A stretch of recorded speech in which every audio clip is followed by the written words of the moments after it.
ายดีพ่อแม่พี่น้องปองปายทุกคนเนาะเมื่อนี้เราก็ได้มาเก็บภาพบรรยากาศน้องๆนักเรียนม.ปลายเนาะ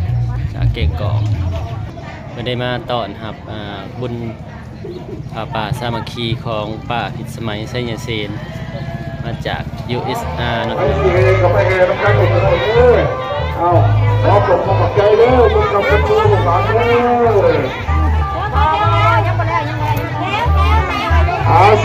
เซิร์ฟพ่อแม่พี่น้องอะไรอย่างบวกกันเด้อ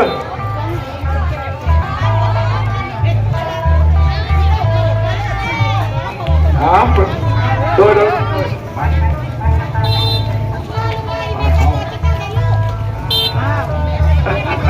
อาจารย์คุณรู้อย่างกี่ดอกเอาจะคอยเอาวันไปทานไปแล้วขึ้นมาเชิญเท่าเด้อเลยน้องเด้อลูกหลานเด้อทานมือเช้าไหไหลเข่าปูยับงาไปเจ้าโอะโมงบะคนมาธรรมะโมงบะคนมาสังฆะโมงบะคนมาปรารถนาสิ่งใดก็ให้ได้สมบูรณ์มากปรารถนาพวกเจ้าเด้อหัวไข่พวกเจ้าแลนมาให้ผมไปพวกเจ้าแลนมาฟันคนเดียวมาพอทำเนี่ยพวกเจ้าขึ้นมาส่งไข่บ้านที่ไซน์แรกไม่แก้ไปเลยโวยจะวกเป็นหาดไว้ต้องหาดเป็นวันอายุวันโนสุขขังผ่าล้างบัดนี้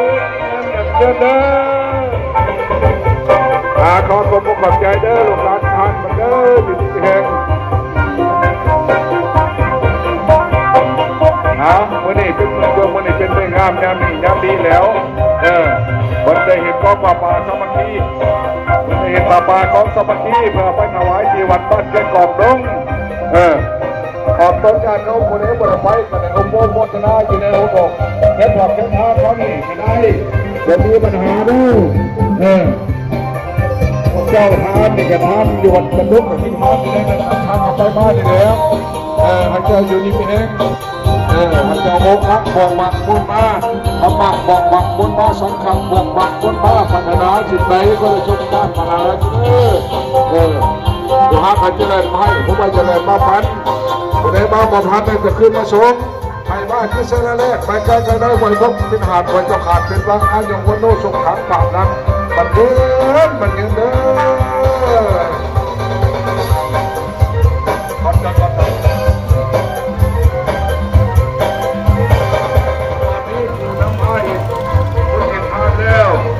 นักศึกษาเป็นผู้ว่านะครับทางพุทธทางทานเนี่ยเอามันไม่ว่าจะกองแม่กันเลยทางพุทธทางทานมันกันดู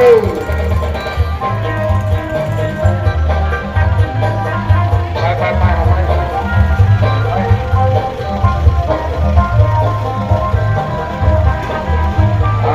ขบวนกันเลยแห่มาเลยมีแข่งมาดิแข่งกันที่มาดิแล้วโอ้เจ้าลูกหลานมาว่าลูกที่มาแล้วลูกน่าไปเลยเอาให้น้ำมันก็ให้น้ำมันก็ลูก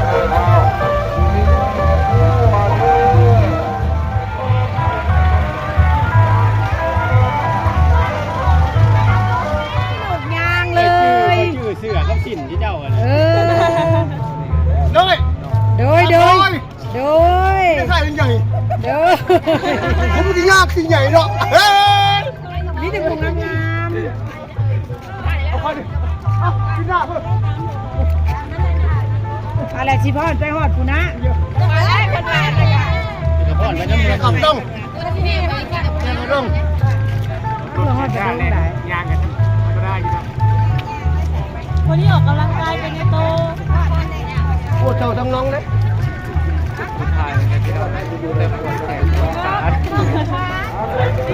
ที่หนามมาหนามที่ใหญ่ลายแท้ลายว่ามาหนามมาที่จ่าคุณสุกใช้เมื่อยอ่ะมาเลยแล้วพอจะไล่สดเนาะ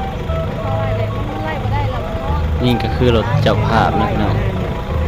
ป่าพิสมัยไซยเซนนะพี่น้องเนาะเจ้าภาพใหญ่ของป่าสามัคคีนี่เนาะพี่น้องเนาะน้ำบอกได้ที่มันก็จะตัวเล็ก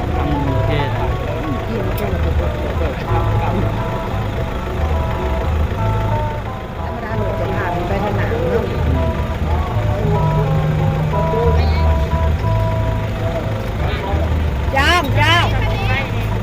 ไอ้พายไม่ยังก็ บ้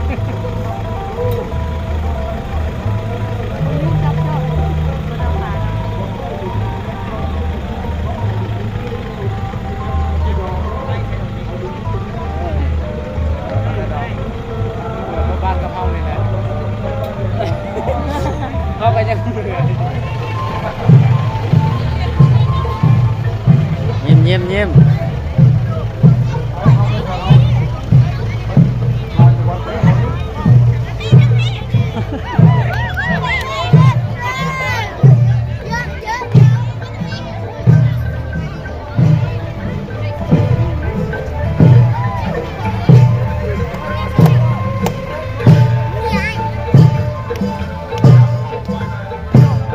ที่นี่จะมาหาวันชัดให้รถเขาไปก่อนแล้วทีนี้ต้องลงไปหลัง หางยังเนี่ยหางหมูแดงป่ะ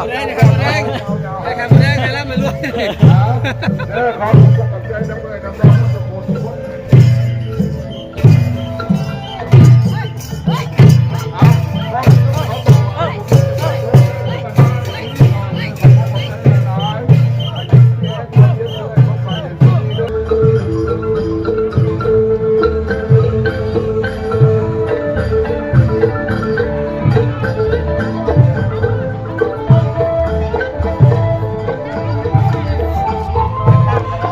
เลื่อนตาหักนะ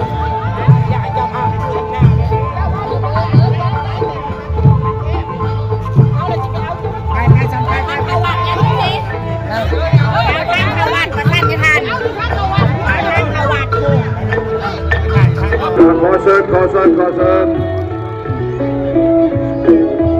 ที่ตอนหับกล้องพระบาเด้อ เอานี่กันแม่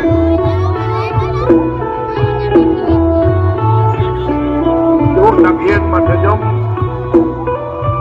นักเรียนประถมแก่กอกเหนือโอ้ผมเรียนประถมแก่กอกเหนือแต่ก็ได้มามีขบวนการมาแห่ขอขอบใจลูกหลานเด้ออยู่นี่ไม่แห้งเด้อลูกหลานเด้อความเจ็บเจ็บจะได้ความไปอยู่ที่ไม่ให้ผมเจ้าอุ้งอ่ะโมบะมาลูกหลานเด้อให้เจ้าเรียนหนังสือเก่งๆให้จะเซ็งก็ได้เด้อให้อยู่นี่ไม่แห้งให้เป็นเจ้าเป็นได้คือเพิ่นให้หังให้มีให้ลูกหลานอยู่นี่ไม่แห้งความเจ็บจะได้ความไปอยู่นี่ให้พวกเจ้าอุ้งอ่ะโมบะมนมาทำบะโมบะมนมาสังฆะโมบะมนมาปรารถนาสิ่งใดก็ได้สมหวังปรารถนาจะได้ลูกหลานเด้อให้พวกเจ้าอยู่นี่ไม่แห้งเด้ออายุวันโนสุขังมาลังมันเด้อเด้อกระบวนการของน้องนักเรียนนะพนมแค่กรอบเหนือแล้วต่อไปนี่ก็สิเมนวัวทกเลี้ยงแค่กรอบโน้มบ่เจ้าใจเด้อครูบาอาจารย์เด้อมาฮอดเลยกันวัวทกเลี้ยงแค่กรอบใต้เด้อนี่เด้อเอาเด้อ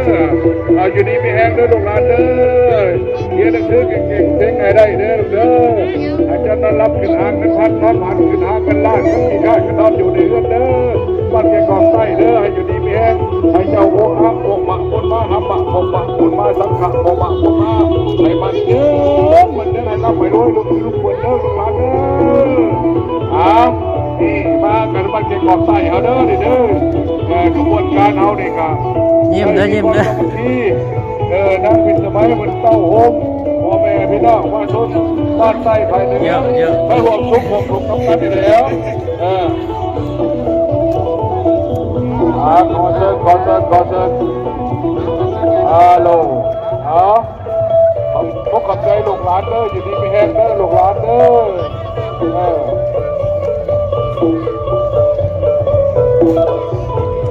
กระบวนการเจ๊กองเหนือกับผ่านไปแล้วกระบวนการเจ๊กองใต้กับผ่านไปแล้วในพวกเจ้าสู้ได้ขายบ้านเด้